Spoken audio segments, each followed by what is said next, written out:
closely do Jehovah's Witnesses read their own Bible, the New World Translation?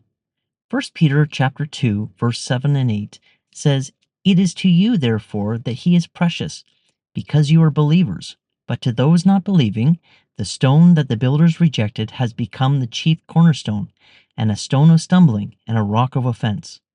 Two quotations, two Old Testament passages, both applied to Jesus. Now, most people read that and move on. But if you know where those quotations come from and what they're originally about, these verses become one of the clearest statements in the entire New Testament that Jesus is Jehovah. Let's look at it carefully. Peter is quoting two separate Old Testament texts here. The first, "The stone that the builders rejected has become the chief cornerstone," comes from Psalm 118, verse 22. That one is well known. Jesus himself quotes it in the Gospels, and even Jehovah's Witnesses know Peter is applying it to Jesus. But the second quotation, "a stone of stumbling and a rock of offense," that one is from somewhere else entirely, and this is where it gets interesting. That quotation comes from Isaiah chapter 8, verse 14. Let's read the passage in the original context. "He will become a sanctuary, but as a stone to strike against, and as a rock to stumble over, to both houses of Israel, as a trap and a snare to the inhabitants of Jerusalem." Who is the he here? Who is the one who will be a sanctuary and a stone of stumbling to Israel? To answer that, you just need to go back up two verses. In Isaiah chapter 8, verses 12 to 13, Isaiah is delivering a message from Jehovah.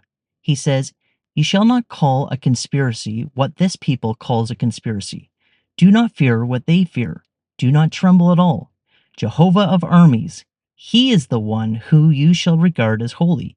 He is the one you shall fear, and he is the one who should cause you to tremble." And then immediately in verse 14, "He will become as a sanctuary, but as a stone to strike against, and as a rock to stumble over."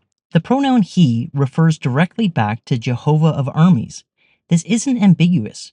Jehovah's Witnesses' own publications acknowledge that Isaiah 8:14 is describing Jehovah himself as the stone of stumbling. For instance, on page 115 of Isaiah's prophecy, "Light for All Mankind," Jehovah's Witnesses say, Isaiah goes on to reiterate that Jehovah will prove to be a sacred place, a protection for those trusting in him. In contrast, those rejecting him will be certain to stumble and to fall and be broken, and to be snared and caught. 5 vivid verbs that leave no doubt about the fate of those not trusting in Jehovah. The subject of the sentence is Jehovah. He is the stone of stumbling and the rock of offense to Israel. That's the Old Testament. Now go back to 1 Peter chapter 2, verse 8. Peter takes those words, "a stone of stumbling and a rock of offense," and applies them to Jesus, identifying Jesus as the Jehovah of Isaiah chapter 8. Now, a Jehovah's Witness may compare their English translation of Isaiah 8:14 and 1 Peter 2:8 and argue that Peter isn't quoting Isaiah 8. However, Peter is so obviously quoting Isaiah chapter 8, verse 14 that even the Watchtower admits it. The 2008 Watchtower says Isaiah prophesied that the Messiah would not be accepted by the majority in Israel, but would instead become a stone of stumbling to them. It links 1 Peter chapter 2, verse 8 with Isaiah chapter 8, verse 14. Now, while an honest person would acknowledge that this Watchtower is saying that 1 Peter 2:8 quotes Isaiah 8:14, many GWs are not intellectually honest and seeking to deny the truth will complain that it doesn't explicitly say it.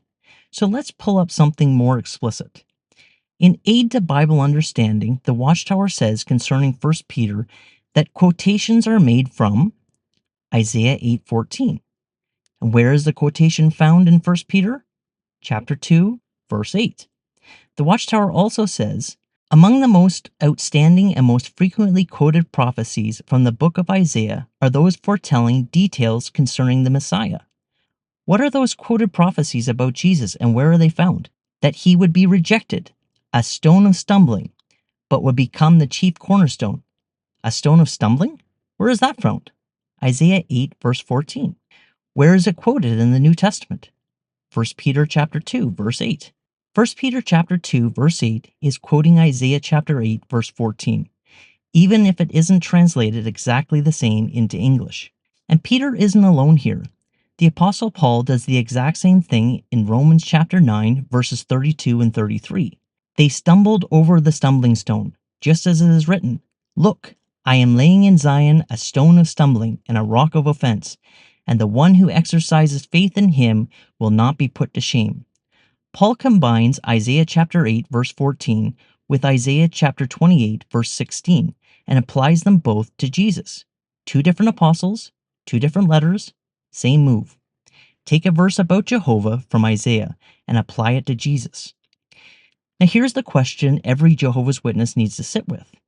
If Isaiah chapter 8, verse 14 is about Jehovah, and it is, the text is unambiguous, and Peter applies the exact language of Isaiah chapter 8 verse 14 to Jesus in 1 Peter chapter 2 verse 8, which he does, the New World Translation itself shows us, then what is the conclusion Peter is leading you to? He's not saying Jesus is a second God alongside Jehovah. He's not saying Jesus is a created being who happened to fill a similar role. He's doing something very specific. He's identifying Jesus with the very person Isaiah described as Jehovah. The stone of stumbling is Jehovah in Isaiah. The stone of stumbling is Jesus in 1 Peter. Peter is telling you they are one in the same. As Wayne Grudem says, Peter now quotes Isaiah 8:14, which says not only that the Lord himself will become a sanctuary for those who follow him, but also that he will prove to be a stone of offense and a rock of stumbling to the disobedient of both houses of Israel. Since the Lord himself is said to be the stone in Isaiah 8, this verse is another instance of how readily the early Christians applied to Christ many Old Testament passages which spoke about the Lord, Yahweh, or Jehovah. Now let me be clear, I'm not claiming that Jesus is the Father. This is a common misunderstanding Jehovah's Witnesses have when they hear Christians say that Jesus is Jehovah. The one God, Jehovah, subsists in three distinct persons: Father, Son, and Holy Spirit. Christians are not conflating the Father with the Son. Rather, they are saying that there are three distinct persons who subsist in the one God called Jehovah. This is exactly the pattern that runs through the entire New Testament. Over and over, the New Testament authors take Old Testament passages about Jehovah and apply them to Jesus, not as a coincidence, not as a loose comparison, but as a deliberate identification. Jesus is Jehovah, specifically the second person of the triune God, personally distinct from the Father, but fully sharing in the same divine identity. Here's what makes this particularly pointed for Jehovah's Witnesses. The New World Translation itself preserves this connection, placing 1 Peter chapter 2 verse 8 in quotations and citing Isaiah chapter 8 verse 14 in the marginal note. The Watchtower can't remove the quotation from Peter, and they can't change what Isaiah says. The connection is there. What they do instead is hope that you don't notice. They hope you read Peter's two quotations and never ask where the second one comes from. They hope you never open Isaiah chapter 8 and read two verses before verse 14. But you just did, and now you see it. The New Testament authors were not confused monotheists who accidentally started worshiping a second god. They were careful, scripturally saturated Jewish writers who knew exactly what they were doing when they took the language reserved for Jehovah in the Old Testament and applied it to Jesus. Peter does it here, Paul does it in Romans, and the rest of the writers of the New Testament do it too. The pattern is consistent because the conclusion is unavoidable. Jesus is Jehovah, the second person of the triune God. If you found this helpful, share it, especially with someone who's studying with Jehovah's Witnesses. And if you want to see more of this pattern, Old Testament Jehovah passages applied to Jesus in the New Testament, subscribe, because we're going to be going through them one by one.